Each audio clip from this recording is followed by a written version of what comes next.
जय हिंद गाइस। तो बात करेंगे डायबिटीज के बारे में, जिसको हम शुगर की बीमारी कहते हैं। बहुत सारे लोगों को ये पता ही नहीं होता कि एक्चुअल में शुगर की बीमारी है क्या। बस हमें ये लगता है कि यार ब्लड में शुगर जो है वो बढ़ गई है, ब्लड में शुगर बढ़ गई है।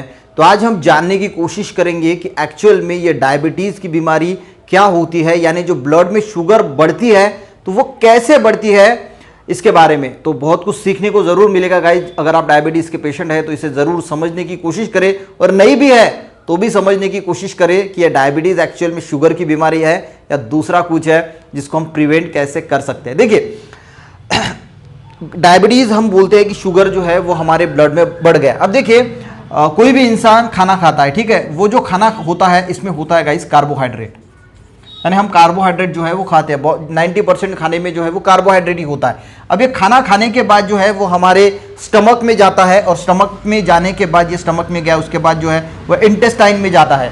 अब इंटेस्टाइन में जाने के बाद जो है ये जो कार्बोहाइड्रेट है ये ब्रेकडाउन होता है ग्लूकोज में, ठीक है।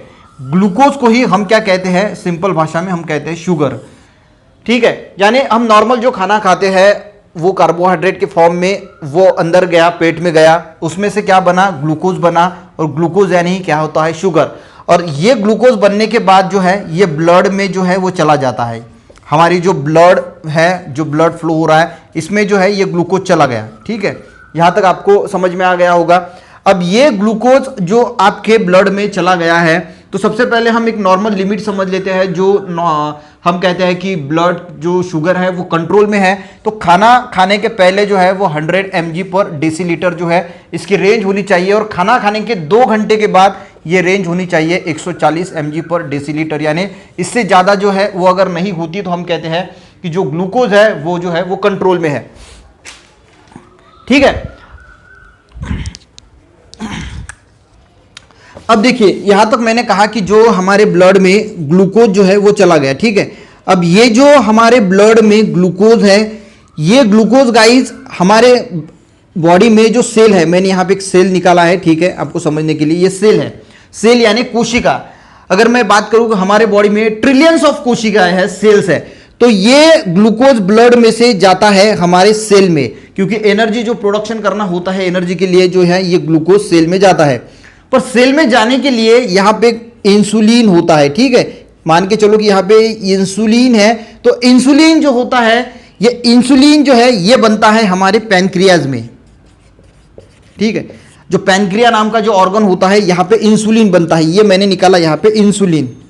इसके मैकेनिज्म को, अगर आप डायबिटीज है तो इसके मैकेनिज्म को अच्छी तरीके से समझ लीजिए कि डायबिटीज एक्चुअल में है क्या। ये शुगर की बीमारी कहते हैं ना लोग, तो शुगर की बीमारी एक्चुअल में है नहीं, ये दूसरा ही कुछ है। देखिए, आपने खाना खाया, मैं एक बार फिर से रिवाइंड करता हूं, खाना खाया, खाना जो है वो कार्बोहाइड्रेट है, अंदर गया, अंदर ग्लूकोज बना, यानी शुगर है, शुगर आपके ब्लड में चली गई। अब ब्लड में शुगर चली जाने के बाद ये ब्लड जो है वो ग्लूकोज जो है, ये ग्लूकोज आपके जो ब्लड में है ये जाएगा आपके सेल में। पर सेल में जाने के लिए यहां पे जो है वो इंसुलिन होता है। अब मान के चलो कि कोई एक ट्रक है, ट्रक में कुछ सामान भरा है, तो इंसान जाएगा और उस ट्रक में का सामान जो है वो दूसरे ट्रक में आपको फिलअप करना है, ठीक है। एक ट्रक है, दूसरे ट्रक में फिलअप करना है, तो इसमें का सामान उठाएगा और उस ट्रक में डालेगा, इसमें का उठाया उस ट्रक में के डालेगा। वो जो इंसान है वो एक काम कर रहा है, इस ट्रक में का सामान दूसरे ट्रक में भर रहा है। उसी तरह का ये जो इंसुलिन है, ये इंसुलिन क्या करता है, ये इंसुलिन कौन बना रहा है, ये इंसुलिन बन रहा है गाइस पैनक्रियाज में। तो जैसे ही आपने खाना खाया, ये ग्लूकोज बना, तो पैनक्रियाज क्या करता है, पैनक्रियाज इंसुलिन बनाता है, और इंसुलिन हर सेल तक जो है वो भेज देता है। अब इंसुलिन का काम है ये जो यहां पे ब्लड में जो ग्लूकोज है, उस ग्लूकोज को लेने का और इस सेल में डालने का, ग्लूकोज को लेने का और सेल में डालने का, ये काम कौन करना है, ये कर रहा है गाइज, ये यहां पे जो इंसुलिन है, ये इंसुलिन ये काम कर रहा है। और इसकी वजह से क्या होता है, खाना खाने के बाद जो ग्लूकोज आपके बॉडी में बना, जो ब्लड में आया, वो मेंटेन हो गया, यानी कम हो गया, ठीक है, यानी कंट्रोल में है। क्यों? क्योंकि ये जो इंसुलिन यहां पे जो पैनक्रियाज हमारा बना रहा है, यहां पे इंसुलिन है, ये इंसुलिन आपके ब्लड में जो ग्लूकोज है वो ग्लूकोज सेल में डाल रहा है, ठीक है। यहां से ग्लूकोज निकाला और ये सेल जो है, इस सेल में ये ग्लूकोज जो है डाला, तो क्या होगा, ये जो आपके ब्लड में ग्लूकोज है वो मेंटेन रहेगा, कम रहेगा, क्योंकि ग्लूकोज तो सेल के लिए जो है वो बहुत जरूरी है। अब होता क्या है, देखिए ये नॉर्मल जो इंसान होता है, इसका जो पैनक्रियाज जिसका ठीक होता है ये इसके बॉडी में होता है। अगर किसी इंसान को गाइस डायबिटीज हो चुका है, अब डायबिटीज का मीनिंग, हम डायबिटीज यानी क्या कहते हैं कि शुगर की बीमारी हो गई है, तो इसका मीनिंग होता है कि इसका जो पैनक्रियाज होता है वो ठीक से काम नहीं करता। अब वो ठीक से काम नहीं करता तो वो जो इंसुलिन बना रहा है, वो इंसुलिन जो है वो जितनी मात्रा में निकलना चाहिए उतनी मात्रा में निकलता नहीं और ये सेल तक जो है वो पहुंचता नहीं। ठीक है, अब यहां पे इतना इंसुलिन था, ये ग्लूकोज यहां से यहां लेके जा रहा था। अब मान के चलो कि आपका पैनक्रियाज जो है ये अब काम क्यों नहीं करता।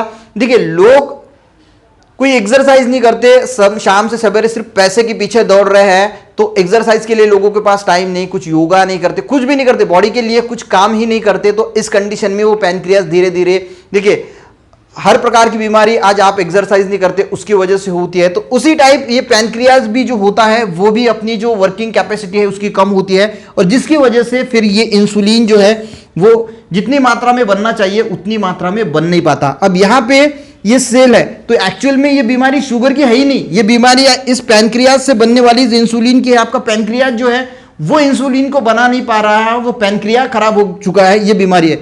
अब मान के चलो कि यार पैनक्रियाज तो इंसुलिन बना ही नहीं रहा है, यहाँ पे इतने इंसुलिन थे, अब मान के चलो कि इंसुलिन सिर्फ इतने 2 ही इंसुलिन है और ग्लूकोज की मात्रा यहाँ पे है, तो ये 2 ही है, तो ये ग्लूकोज को लेंगे और सेल में डालेंगे, तो ये इतनी कैपेबल नहीं है कि ये पूरा का पूरा ग्लूकोज जो है वो आपके सेल में जो है वो ट्रांसफर कर सके, क्योंकि यहाँ पे इंसुलिन की कमी है।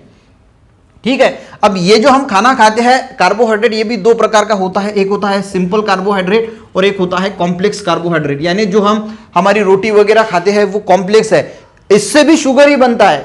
ठीक है, पर ये शुगर आपके ब्लड में जाने के लिए 2.5 घंटा लगता है, और सिंपल में आती है हमारी शुगर, जो चीनी होती है, जो हम मीठा, जो भी हमारे मुंह में जाने के बाद हमको मीठा लगता है, वो सिंपल कार्बोहाइड्रेट होता है। वो 10 से 15 मिनट में जो है वो हमारी ब्लड में जो है वो एब्जॉर्ब किया जाता है, ये ग्लूकोज जो है वो चला जाता है। ये और जो कॉम्प्लेक्स होता है वो 2.5 घंटा लगता है और ये 15 मिनट में जाता है। तो देखिए आपके पास यहाँ पे सेल को जो इंसुलिन जाना चाहिए, सेल के लिए जो यहाँ पे इंसुलिन है वो कम है, तो ये यहाँ में से ग्लूकोज लेके सेल में ट्रांसफर नहीं कर पाएगा, क्योंकि कर पाएगा पर बहुत धीमी गति से कर पाएगा, तब तक ये ग्लूकोज जो है वो आपके ब्लड में ही रहेगा, और इसीलिए ब्लड की शुगर जो है वो बढ़ जाती है। फिर जब आप मेजर करते हैं तो आपको पता चलता है कि यार ब्लड की शुगर तो बहुत बढ़ गई। इससे अगर आपने कुछ सिंपल कार्बोहाइड्रेट यानी अगर कुछ मीठा खा लिया तो फिर तो बोलने की बात नहीं।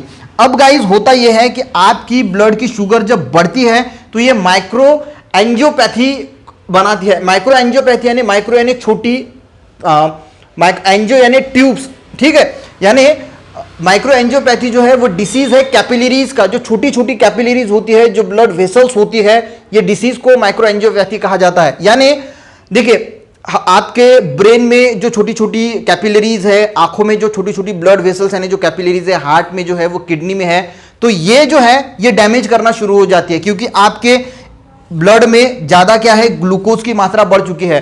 तो ये आपकी ब्रेन की कैपिलरीज को खराब करता है, आईज की कैपिलरीज को यानी जो ब्लड वेसल्स है उसको खराब करती है, जो छोटी छोटी होती है, हार्ट, किडनी, और जहां की ये खराब होगी वो ऑर्गन आपका खराब होता है। तो जो लोगों को डायबिटीज होता है आपने देखा होगा कि उनको पैरालिसिस आता है। अब पैरालिसिस क्यों आता है? क्योंकि ब्रेन की जो छोटी छोटी कैपिलरीज होती है, छोटी छोटी ब्लड वेसल्स होती है, वो खराब होती जाती है और इसकी वजह से फिर पैरालिसिस होता है। आंखों में जाती तो आंख खराब हो जाती है, हार्ट में जाएंगी तो फिर हार्ट अटैक आने का जो है वो ब्लॉकेज बनने का खतरा बढ़ता है, और किडनी में जाएगी तो किडनी जो है वो खराब हो जाती है। ये सब क्यों होता है? ये सब होता है गाइज, ये जो एक्स्ट्रा ग्लूकोज आपके ब्लड में है इसकी वजह से ये सब हो रहा है।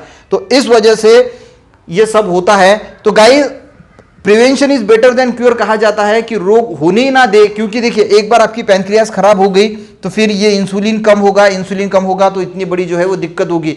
तो इससे पहले ही आप डेली एक्सरसाइज, ये मत सोचिए कि मेरे को डायबिटीज हो जाएगा, क्योंकि एक बार हो गया तो फिर ये रिवर्स जानना बहुत मुश्किल होता है। ये रिवर्स नहीं जाता, हो गया खराब की हो गया, फिर आपका इंसुलिन निकलेगा, फिर आपको टैबलेट है, इंसुलिन की मात्रा है वही लेनी पड़ेगी।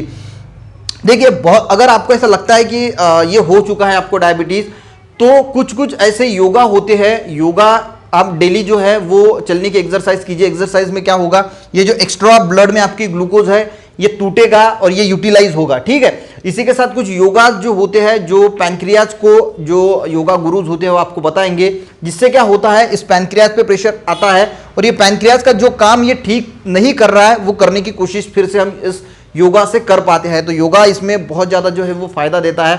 और लोग, जिन लोगों को डायबिटीज होता है या पहले से तो वो कुछ करते नहीं है अपने बॉडी के लिए, तो उसके बाद करना भी बहुत मुश्किल होता है। पर ट्राई जरूर करना कि अगर आपको डायबिटीज है तो योगा एक्सरसाइज जरूर करें, ताकि आपकी पैनक्रियाज जो है वो फिर से वर्किंग में आए, अच्छा इंसुलिन बनाए और ये ग्लूकोज जो है सेल तक पहुंचाए। इसीलिए जो डायबिटीज जिन लोगों को होती है उन्हें बहुत ज़्यादा वीकनेस भी महसूस होती है, क्योंकि जो ग्लूकोज होती है जिससे हमें एनर्जी मिलती है वो सेल के अंदर जो है वो पूरी की पूरी जो है वो पहुंच नहीं पाती है, और इसी वजह से फिर जो है उन्हें बहुत थकावट जो है वो वीकनेस भी महसूस होती है। आई थिंक आपको ये थोड़ा समझ में आ गया होगा गाइस कि ये डायबिटीज़ एक्चुअल में है क्या। मिलते गाइस ऐसे ही किसी नेक्स्ट वीडियो में, तब तक के लिए जय हिंद।